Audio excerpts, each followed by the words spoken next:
Chaque jour, Charles et Carole vous présentent la leçon de l'école du sabbat.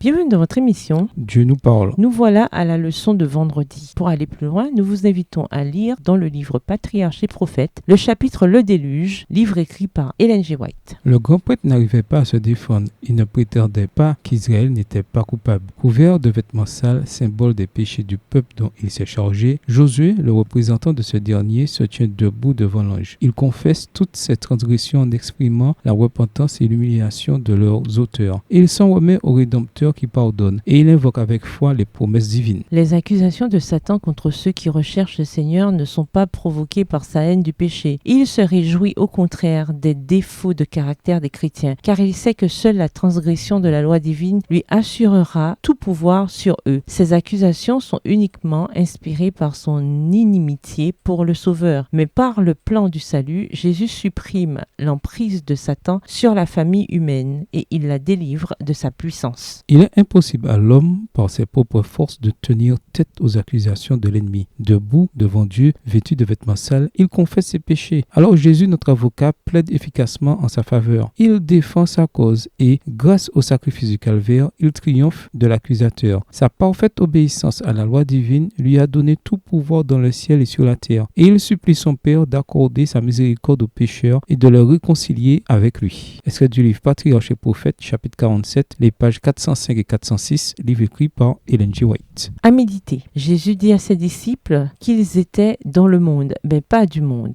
Voir Jean 15, verset 19, Jean 17, les versets 14 à 7. Comment concilier notre responsabilité de gagner le monde avec la nécessité de se garder de toute tâche du monde? Jacques 1, le verset 27. Que nous apprend le ministère public de Noé avant le déluge sur comment fonctionne le grand conflit? En quoi jouons-nous le même rôle aujourd'hui? Avant que les méchants ne soient dévorés par le feu du ciel, comme avec Sodome, Dieu les ressuscitera des morts et permettra à Satan de collaborer avec eux pendant un court laps de temps. Apocalypse 20, les versets 7 à 9. D'après vous, pourquoi cette dernière étape est-elle nécessaire avant que Dieu ne remette tout en ordre? Quand vous réfléchissez au récit que nous avons étudié cette semaine, quels avertissements y trouvez-vous pour votre vie personnelle? Que vous enseignent ces récits sur votre espérance en Christ? Au revoir. Et à demain si Dieu veut.